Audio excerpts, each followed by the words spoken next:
Pour ne rien manquer, abonnez-vous maintenant. Il y a de l'eau dans le gaz entre le jazz et la Java, mais là, il y a du gaz dans l'eau entre l'Europe et la Russie. Vous vous rappelez, hein, ça restera immortel. Bruno Le Maire, quand il a dilaté l'information en nous disant « Nous allons mettre à genoux l'économie russe ». Eh bien, vous savez ce qui se passe alors du point de vue de la position de la génuflexion ? Eh bien, les pays de l'Union européenne, aujourd'hui, je parle en 2023, dépendent encore du gaz russe dans sa version liquéfiée. Oui, le fameux gaz liquéfié russe.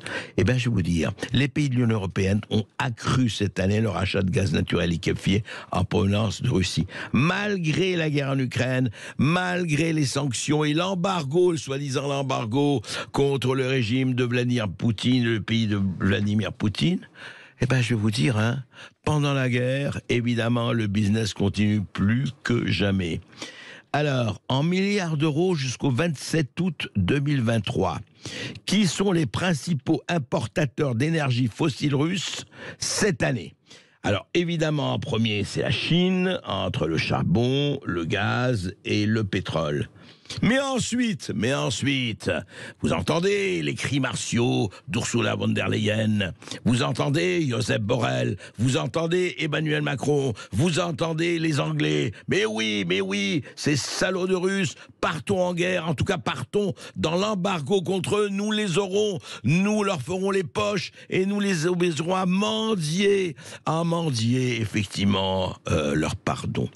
Eh bien, l'Union européenne a importé en milliards d'euros jusqu'au 27 août 2023, jusqu'à quelques jours, 20 milliards d'euros, même 21 milliards d'euros. Voilà, en l'état, ce qui se passe. Eh bien, l'Europe ne peut pas se passer du gaz naturel liquéfié russe.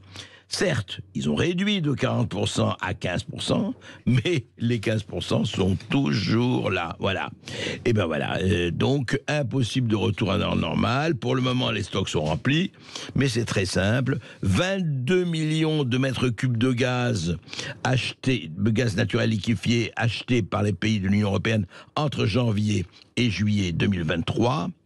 Contre 15 millions au cours de la même période en 2021, c'est-à-dire de 2021 à 2023, on est passé à 40% de plus. Vous voyez, surtout l'Espagne et la Belgique, paraît-il, mais nous aussi, la France. Alors, on a réduit nos achats.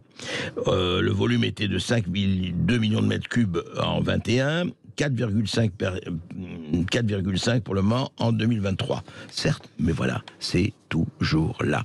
Alors c'est très intéressant, vous voyez. D'un côté on dit embargo, etc. Mais attention, qu'est-ce que vous voulez ? Les durs et les terrifiants pépins de la réalité. Et je ne parlerai pas, pour finir, vous savez, l'Allemagne.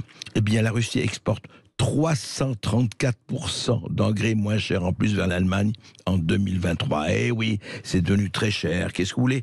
Les temps sont difficiles. Ben alors arrêtez de parler, arrêtez de raconter n'importe quoi.